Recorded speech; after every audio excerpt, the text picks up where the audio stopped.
کیا اللہ تعالیٰ ہمارا پیدائش کے دوران ہماری جو لائف سپین ہے وہ فکس کر دیتا ہے؟ اور اگر ایسا ہے تو یہ تو ہر ایک کا اپنا اپنا لائف ہے، سپین ہے. اللہ تعالیٰ کو یہ تو علم ہے کہ یہ اتنا عرصہ رہے گا، لیکن بعض دفعہ یہ کوئی تقدیر ایسی نہیں ہے کہ ضرور پوری ہونی ہے.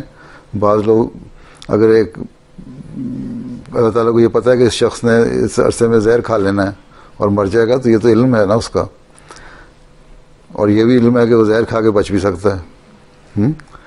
تو انسان جو کہ اللہ تعالیٰ نے جو زندگی دی ہوئی ہے، وہ زندگی تو اس کی ایک عمر ہے 70 80 75 80 سال کی، جو بھی ایک لائف سپین نارملی انسان کا. اس کو کم انسان خود کرتا ہے بعض دفعہ غلط کام کر کے.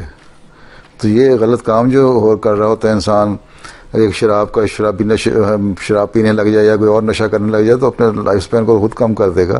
اللہ تعالیٰ نے نہیں کہا تھا سگریٹ پیو، چھوڑ دو گے تو اللہ تعالیٰ اس تقدیر کو بدل دے گا، لمبی بھی ہو جائے گی.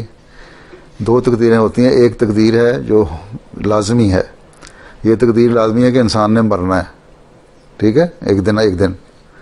لیکن یہ ضروری نہیں ہے کہ تم نے اس بخار سے ہی مرنا ہے جو تمہیں چڑھا ہے. اگر تمہارا علاج ہو جائے تم بچ بھی سکتی ہو. وہ اللہ تعالیٰ ان دعاؤں کو ٹال دیتا ہے. اس لیے حکم ہے کہ دعا کرو اور صدقہ کرو، جس سے تمہاری ایسی تقدیریں جو ہیں وہ ٹل جائیں اور تم بچ جاؤ. ٹھیک. ٹھیک.